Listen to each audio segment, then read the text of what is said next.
John हमारे साथ मौजूद हैं, ईरान में इस वक्त हमसे बराह रास्त गुफ्तगू कर रहे हैं। बहुत शुक्रिया जॉन। सबसे पहले तो मेरे लिए डिस्क्राइब कीजिए कि वहां सूरत हाल क्या है। क्या जो पैनिक सेट इन है वहां पे लोग मामूल की जिंदगी गुजार रहे हैं, कुछ पॉकेट्स के अंदर जरा ज्यादा मुश्किल सूरत हाल है, बाकी ईरान में सूरत हाल रादर काम है। ये जरा हमें थोड़ा सा एक्सप्लेन कीजिए कि वहां क्या है।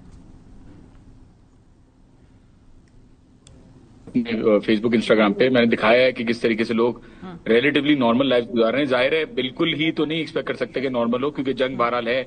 लेकिन पहले भी मैं ये कहता आ रहा हूँ, पिछली जंग में भी मैंने कहा था कि नॉर्मल है सब कुछ, और अब CNN खुद आके बता रहा है कि भाई सब कुछ नॉर्मल है, तो लोगों ने थोड़ा यकीन किया है। बहरहाल मैंने विजुअल्स भी दिखाए हुए, जो लोगों के सेंटिमेंट्स हैं देखें, इनके लिए जो बम गिर रहे हैं, बिल्कुल बम भी गिर रहे हैं साथ साथ, लेकिन किसी किस्म का पैनिक या आपको किसी किस्म का जो केओस है वो नजर नहीं आएगा। इनफैक्ट मैं आपको एक खबर दूं, रियाल कम हुआ है, बड़ा नहीं है। मतलब वो 170 तक उसको टच किया था, फिर वो 150 के अंदर अभी चल रहा है, 150 के अंदर।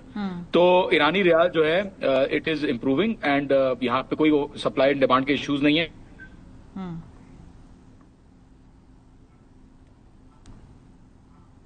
कोशिश है कि हमारी जॉन हुसैन से दोबारा राब्ता हो जाए, क्योंकि हम ईरान से अपडेट लेना चाह रहे हैं। क्या जॉन आपको मेरी आवाज आ रही है?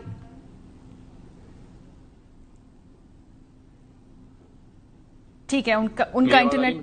जी जी जी जॉन, आप कंटिन्यू करें।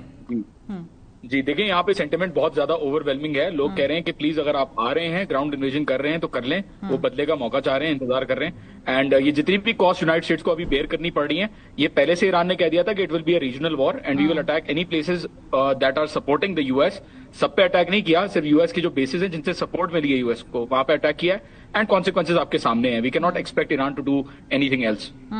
और ये जो बैकड्रॉप में क्या कोई जो मुज़ाकरात की बात हो रही है, क्या ये दुरुस्त है? कोई पीछे राब्ते हुए हैं जिसका इसराइल को भी खदशा था? उन्होंने फोन करके फिर पूछा अमरीकी सदर से कि आपके राब्ते तो नहीं है, आप हमारे बगैर कोई मुज़ाकरात तो नहीं कर रहे। ये इसराइल का खदशा है।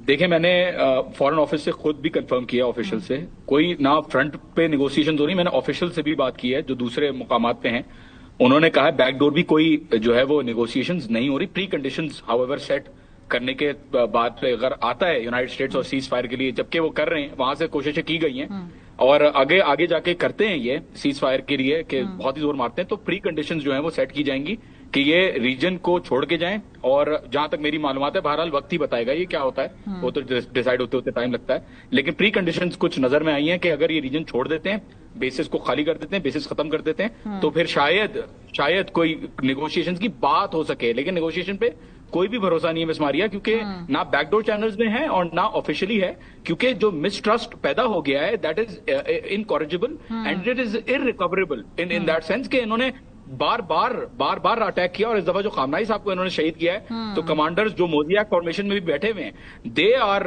लोडिंग, मतलब वो रॉकेट्स लोड कर रहे हैं विदाउट, मतलब रोजे की हालत में रॉकेट्स लोड हो रहे हैं और वो लॉन्च हो रहे हैं डिस्पाइट अमेरिका के क्लेम्स कि उन्होंने एयर सुपीरियरिटी ले ली है और नेवी को तबाह कर दिया है। स्ट्रेट हॉर्मुज़ से एक तेल की बूंद भी नहीं जा पाई है अभी तक, और लॉन्चर्स